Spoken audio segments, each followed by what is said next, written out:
xam nañ ne Sénégal bii ñu jor ci 24 mars 2024 ñoo la gën a xam ne caaxaan noppiloowul nit ñi. kenn du noppi ñëpp dinañ wax seen xalaat ñëpp dinañ leen wax cuune gi ñu nekkee ñëpp dinañ leen wax ne nit ñaa ngi gën a dee ci géej gi ñëpp dinañ leen wax ne ndaw ñi seen yaakaar gën naa tas mais yow nan ngay xëyee Bougane Gueye Dany c'est un créateur d'emploi nan ngay xëy di yow ñoo ngi la fal pour nga créer emploi yow mënoo créer emploi le pic du chômage dafa monter bu baax actuellement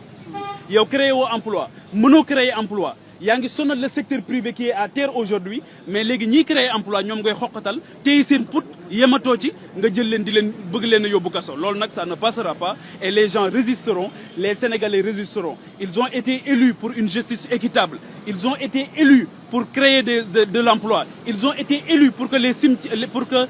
l'océan Atlantique cesse d'être un cimetière pour les jeunes Sénégalais. Ils ont été élus pour régler la précarité des reporters et des journalistes. Ils ont été élus pour régler le problème de l'autonomisation des femmes. Ils ont été élus pour permettre au Sénégal de prendre la vraie direction du développement. Actuellement, li ñu gis c'est un aveu d'impuissance totale. Maintenant, il faudra souligner quelque chose. On ne peut pas régler des problèmes économiques avec des solutions politiques. Malheureusement, c'est des solutions politiciennes avec lesquelles ils veulent régler les problèmes politiques. te loolu nag j'en appelle aussi à la vigilance de la presse par rapport à son rôle fondamental. La presse n'a pas à être pour ou contre. La presse doit jouer son véritable rôle d'avant-garde et de dire la vérité en toutes circonstances.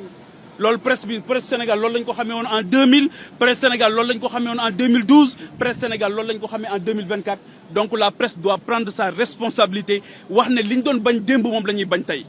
te tey lii ñu gis ci Kader Dia képp ku jàpp ne mënoo juum ci sa liggéey bés dina ñëw sa bés dina ñëw lii ñu gis ci Cheikh Yérim Seck c'est du n'importe quoi lii ñu gis tey jii ci Bougane Gueye Dany c'est du grand n'importe quoi donc ñoom moomuñu Sénégal moomuñu réew mi te dëkk bi ay ragal dëkkewuñu ko képp ku xalaat ne mën nga tiital nit ñi nag yaa ngi nax sa bopp donc loolu Ousmane Sonko na ko xam bu baax Diomaye Faye na ko xam bu baax donc loolu rek laa amoon lu ma leen di